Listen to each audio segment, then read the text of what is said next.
Hello friends, this is Megha Sharma. Welcome to my channel Omega Tech Ed. आज के video में हम डिस्कस करेंगे what is database, types of database and advantages of databases. Data are raw facts और figures having no meaning. Data raw facts और figures होते हैं, जैसे for example name, numbers, symbols, जिनको हम कंप्यूटर में एंटर कर सकते हैं। डेटा की कोई मीनिंग नहीं होती है जब तक कि हम उसे किसी कॉन्टेक्स्ट में यूज ना करें। जैसे कि अगर हमारे पास रैंडमली कोई डेटा दिया हुआ है तो उससे हमें कोई भी मीनिंग नहीं निकलेगी जब तक कि हम उसे किसी कॉन्टेक्स्ट में यूज ना करें। तो इस तरीके से हम बोल सकते हैं कि डेटा जो होता है वो अनप्रोसेस्ड इंफॉर्मेशन होता है।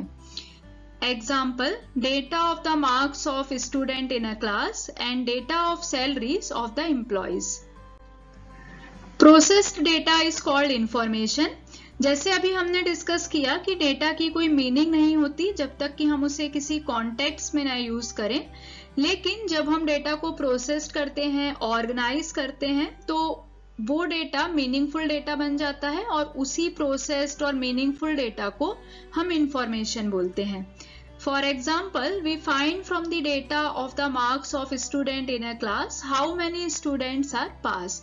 अगर हमारे पास कोई डेटा दिया हुआ है जिसको हम इस कॉन्टेक्स्ट में यूज कर रहे हैं कि वो मार्क्स हैं, स्टूडेंट के मार्क्स दिए गए हैं, तो उस डेटा को हम प्रोसेस करते हैं, ऑर्गेनाइज करते हैं और उसके बेसिस पे हमें ये इंफॉर्मेशन मिल जाती है कि कितने स्टूडेंट्स पास हुए हैं।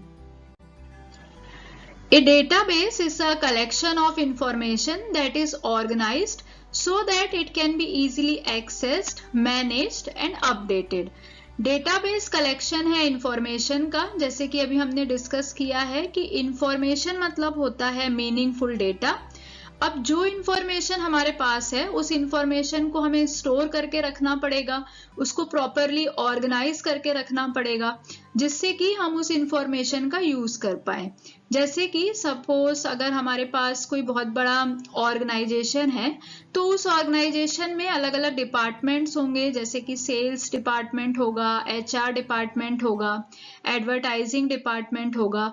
तो इतना सारी इंफॉर्मेशन अलग अलग डिपार्टमेंट की होगी, तो ये बहुत इंपॉर्टेंट है कि हम उस इंफॉर्मेशन को प्रॉपरली ऑर्गेनाइज करें जिससे कि हम उसको एक्सेस कर पाए। मतलब जब हमको उस इंफॉर्मेशन की जरूरत पड़े तो हम उस इंफॉर्मेशन का यूज कर पाए। इसीलिए डेटाबेस होते हैं जहां पे हम इन इंफॉर्मेशन को कलेक्ट करके रखते हैं। मींस डेटाबेस का मतलब होता है जहां पे हम इंफॉर्मेशन को कलेक्ट करके रखें, उसको प्रॉपरली ऑर्गेनाइज करके रखें जिससे कि हम उसे एक्सेस कर पाए, इजीली मैनेज कर पाए और अपडेट कर पाए। For example, a list of students enrolled for the commerce stream.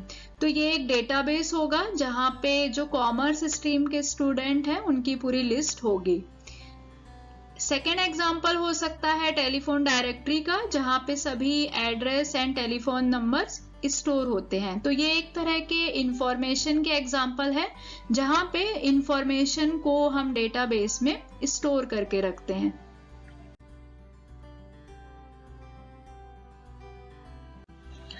Types of databases. First है operational database. They contain the information about the various activities of the organization that is required to support its operations. An operational database is designed to run the day-to-day operations or transactions of the business. Operational database में इस तरह की information store होती है जो कि किसी भी ऑर्गेनाइजेशन और बिजनेस को रन करने के लिए यूजफुल होती है। मतलब जो हम day to day operations perform करते हैं बिजनेस में, हम जो day to day operations perform करते हैं उससे रिलेटेड जो भी डेटाबेस है, जो भी इंफॉर्मेशन है, वो ऑपरेशनल डेटाबेस में स्टोर होती है।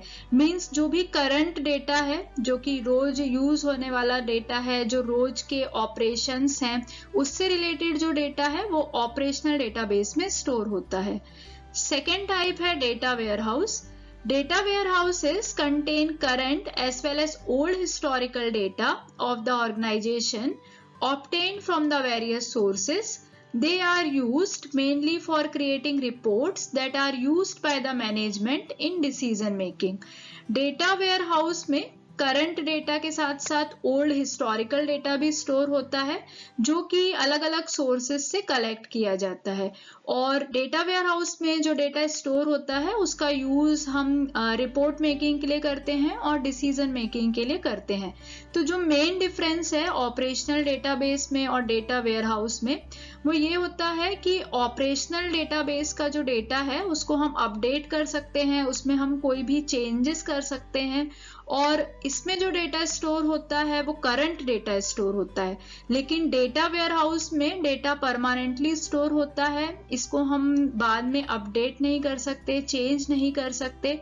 और डेटा वेयरहाउस में जो डेटा होता है वो हिस्टोरिकल डेटा भी होता है, मतलब करंट डेटा भी होता है और साथ में हिस्टोरिकल डेटा भी होता है जिसका यूज हम डिसीजन मेकिंग में करते हैं। जबकि ऑपरेशनल डेटाबेस का जो डेटा होता है उसका यूज हम डिसीजन मेकिंग में नहीं करते हैं, उस डेटा का यूज हम सिर्फ रियल टाइम में ऑपरेशन परफॉर्म करने के लिए करते हैं। नेक्स्ट है external database. They contain all the information available from various sources on the internet, which also contain access to different multimedia documents available as links on the web. जैसे कि नाम से ही पता चल रहा है एक्सटर्नल डेटाबेसेस, एक्सटर्नल का मतलब होता है आउटसाइड। तो किसी भी ऑर्गेनाइजेशन में इंटरनल डेटा भी होता है जो कि जनरेट होता है विद इन ऑर्गेनाइजेशन, उसको हम इंटरनल डेटा बोलते हैं। लेकिन बहुत सारा डेटा जो होता है वो आउटसाइड डेटा होता है जिसको हम एक्सटर्नल डेटा बोलते हैं। ये जो एक्सटर्नल डेटा होता है वो एक्सटर्नल सोर्सेज से आता है, जैसे फॉर एग्जांपल मार्केट एनालिसिस हो सकता है, या फिर कस्टमर हो सकता है, या फिर कॉम्पिटिटर्स से रिलेटेड जो डेटा है वो सब एक्सटर्नल डेटा में आएगा। और जो भी एक्सटर्नल डेटाबेस होते हैं उसमें हम अलग अलग सोर्सेज से डेटा कलेक्ट करते हैं, जैसे नेट का यूज किया जा सकता है, इंटरनेट का यूज करते हैं, अलग अलग मल्टीमीडिया डॉक्यूमेंट्स हो सकते हैं।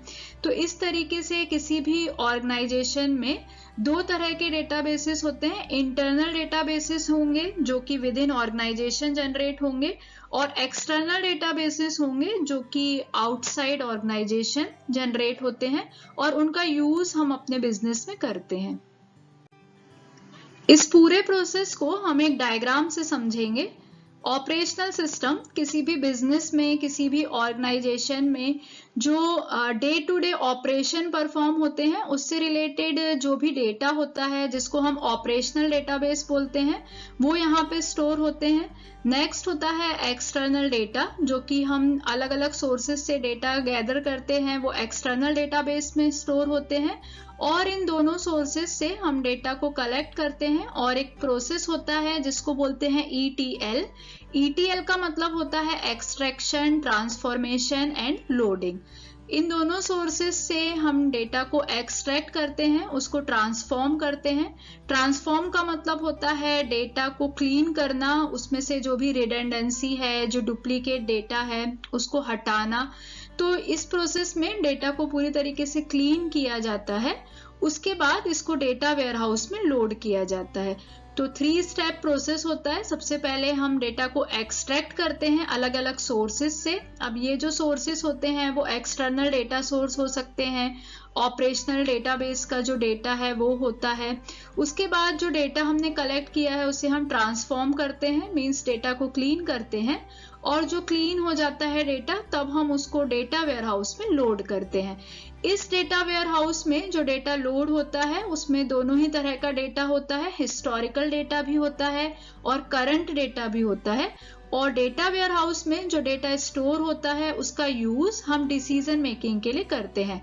तो इसका यूज हम एनालिसिस के लिए कर सकते हैं, OLAP एनालिसिस मतलब ऑनलाइन एनालिटिकल प्रोसेस एनालिसिस। उसके बाद हम इसका यूज रिपोर्टिंग के लिए करते हैं, इसमें जो डेटा स्टोर है उससे हम रिपोर्ट बना सकते हैं। और डेटा माइनिंग मतलब जो नॉलेज डिस्कवरी है, किस तरीके से हमें नॉलेज मिली है, उसमें हम इसका यूज कर सकते हैं।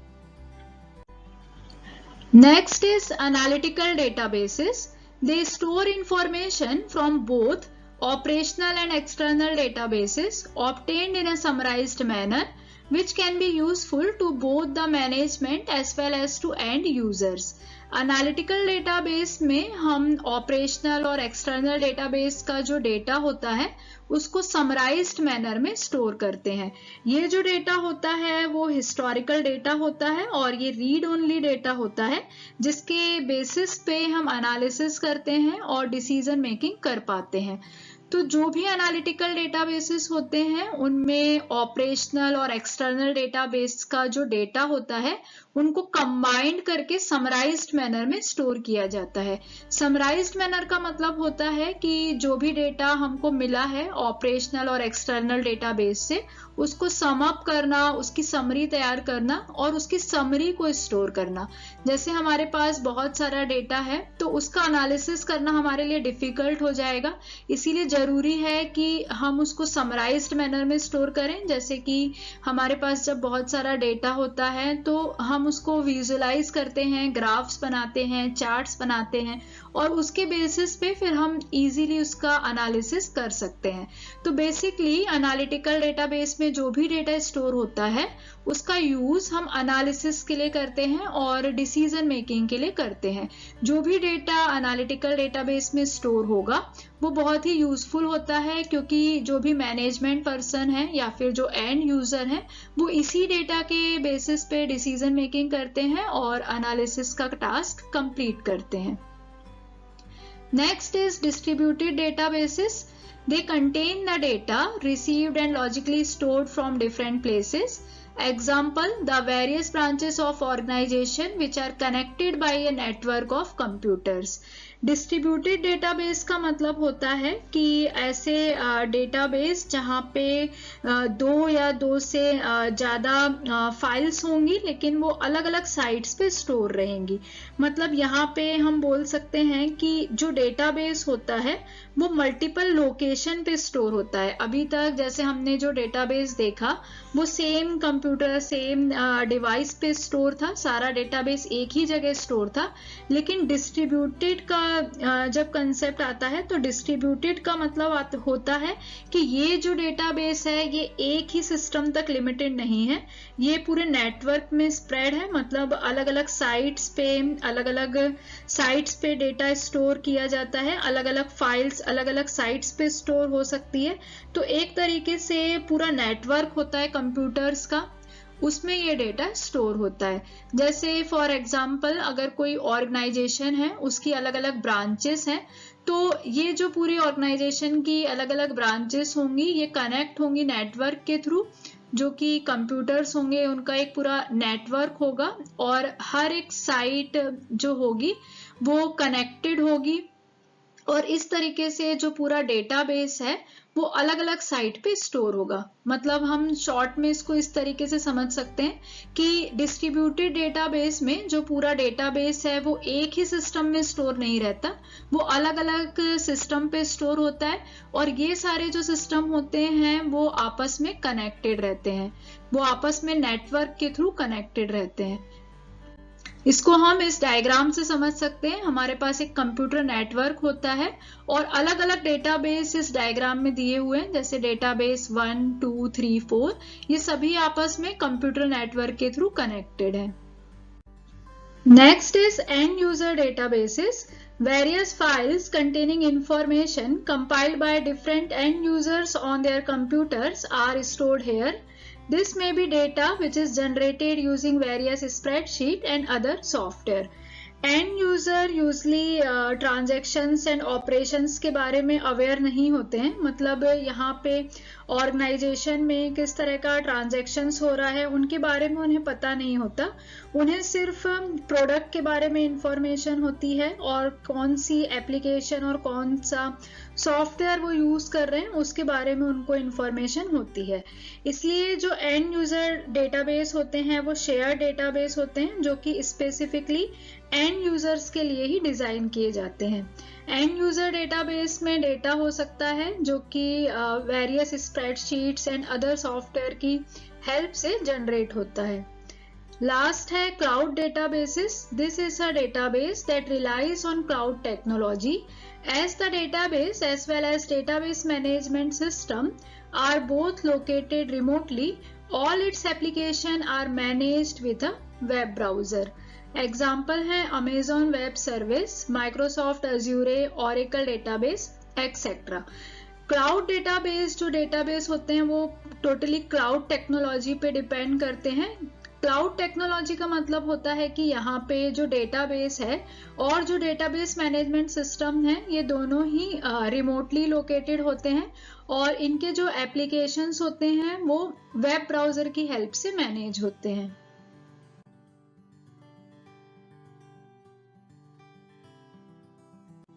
एडवांटेजेस ऑफ डेटाबेस, फर्स्ट है सिक्योरिटी।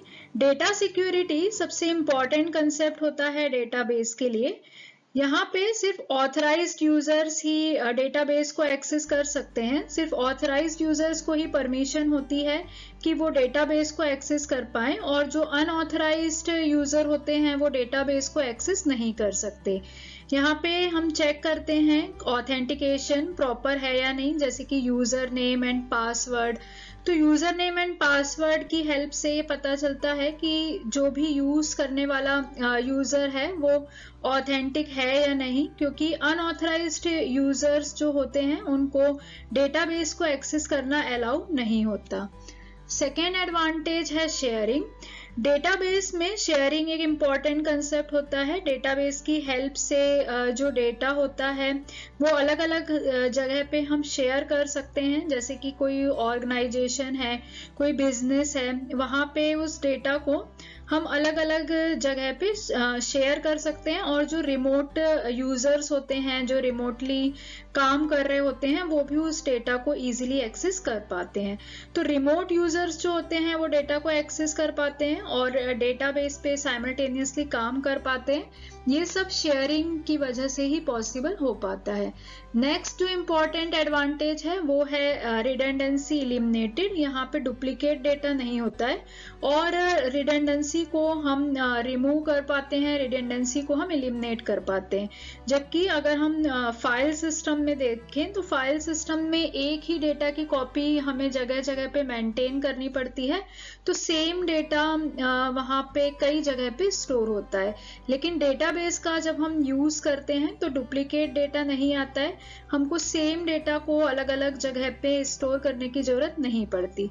और इसके साथ ही हम अगर एक जगह कोई डेटा को चेंज करते हैं तो इमीडिएटली उसका जो रिफ्लेक्शन है वो अदर प्लेसेस पे भी हो जाएगा, तो हमें हर जगह पे उसको अपडेट करने की जरूरत नहीं पड़ेगी। तो इस तरीके से यहाँ पे हमें कंसिस्टेंट डेटा मिलता है, इनकंसिस्टेंसी नहीं होती है और डुप्लीकेट डेटा को हम एलिमिनेट कर पाते हैं।